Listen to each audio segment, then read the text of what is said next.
Bonjour, cette vidéo présente le comportement en régime transitoire des systèmes que l'on appelle les systèmes du premier ordre. Ce que l'on appelle un système du premier ordre est un système dont le comportement est défini par une équation différentielle du premier ordre. On voit donc ici une équation différentielle du premier ordre avec une dérivée première en fonction du temps de la grandeur S, qui sera donc pour nous notre grandeur de sortie, et qui donc s'exprimera en fonction de notre entrée E de t. En passant dans le domaine de la place, nous pourrons écrire une fonction de transfert donc permettant de passer de mon entrée à ma sortie sous la forme k sur 1 plus tau p, ce qui va nous permettre d'identifier deux paramètres importants, le gain statique k et la constante de temps tau. Une fois définie notre fonction de transfert, nous pouvons donc étudier la réponse de notre système à différentes entrées classiques. Ici, donc, dans un premier temps, si l'on met en entrée un Dirac, donc je vous rappelle que la transformée de la place du Dirac est 1. Donc dans le domaine de la place, la sortie pourra donc s'exprimer sous cette forme-là. Si on passe dans le domaine temporel, donc en utilisant le tableau des transformées de la place, on va trouver que la sortie, dans le domaine temporel, pourra s'exprimer sous la forme k sur tau exponentielle moins t sur tau. On obtiendra donc une réponse temporelle pour un Dirac qui aura cette forme-là. Il est important de retenir que l'ordonnée à l'origine sera donc égale à k sur tau et qu'on aura une tangente à l'origine qui donc passera par ce point k sur tau et qui viendra couper l'axe des abscisses à t égale tau. Et donc on voit bien donc notre exponentielle inverse. Donc cette forme-là sera donc la réponse impulsionnelle d'un système du premier ordre. Si l'on étudie la réponse à un échelon, chose que l'on fera classiquement dans la plupart de nos études,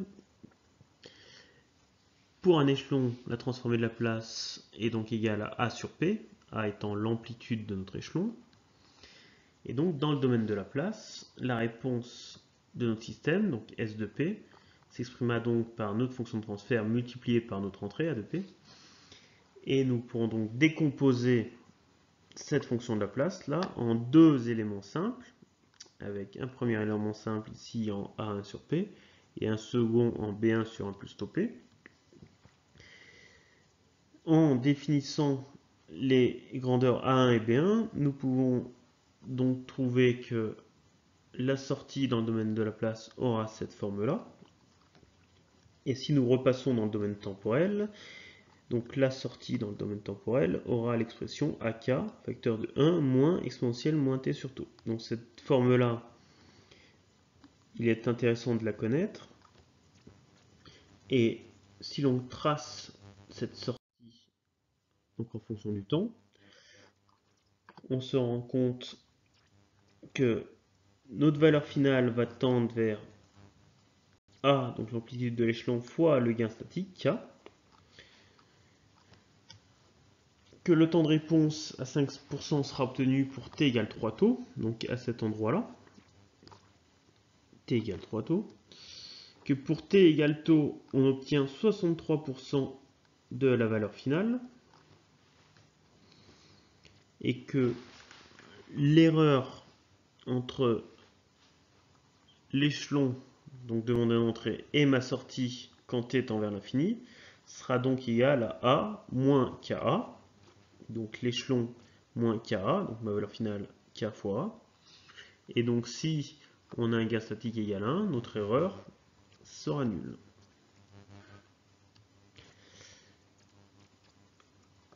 Donc si l'on connaît la forme de notre fonction de transfert, donc si on connaît les deux paramètres K et tau, on peut tracer très facilement la réponse d'un système du premier ordre à un échelon en traçant une asymptote donc horizontale A fois K une tangente à l'origine qui va couper donc notre valeur finale pour t égale taux, et en plaçant deux points. Donc ce point pour t égale taux à 63% de la valeur finale, et le point pour t égale 3 taux à 95% de la valeur finale.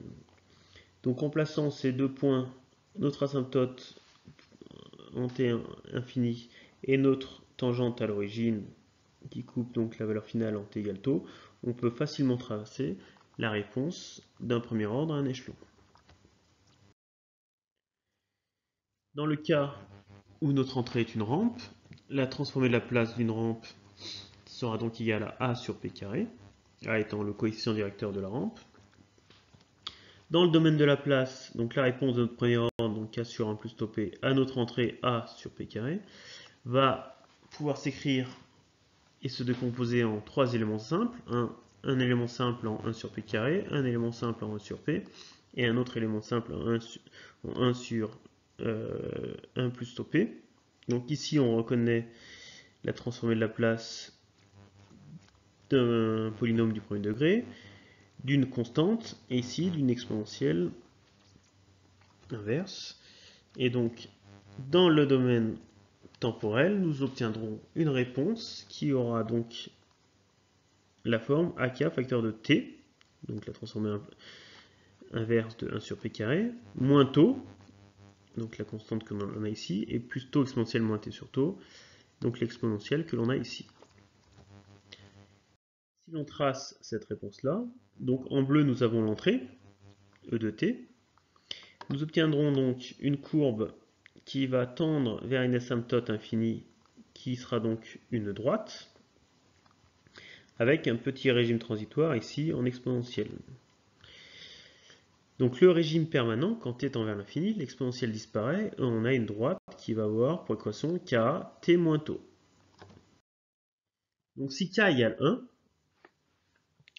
le coefficient directeur de cette droite-là sera donc le même que le coefficient directeur de cette droite bleue, et donc on aura deux droites parallèles, et on identifiera donc un retard temporel entre la sortie et l'entrée, ici, égal à tau, ou ce qu'on appelle une erreur de traînage, donc pour un même temps égal à A fois tau. Si k est différent de 1, alors le régime permanent de ma réponse ne sera pas parallèle à mon entrée. Donc si k est supérieur à 1, on aura une asymptote qui sera avec une tente plus importante. Et si k est plus petit que 1, on aura une asymptote avec une droite moins importante. Et donc une divergence entre mon entrée et ma sortie. Voilà, c'est tout pour les réponses d'un système du premier ordre aux trois entrées classiques que l'on pourra étudier dans nos différentes études sur les systèmes linéaires continus et invariants. On a donc bien remarqué qu'en connaissant uniquement les caractéristiques de notre système, et donc les deux paramètres de notre fonction de transfert, le gain statique et la constante de temps, on pourra, maintenant que l'on a fait cette partie du cours, connaître le comportement temporel sans refaire nos calculs.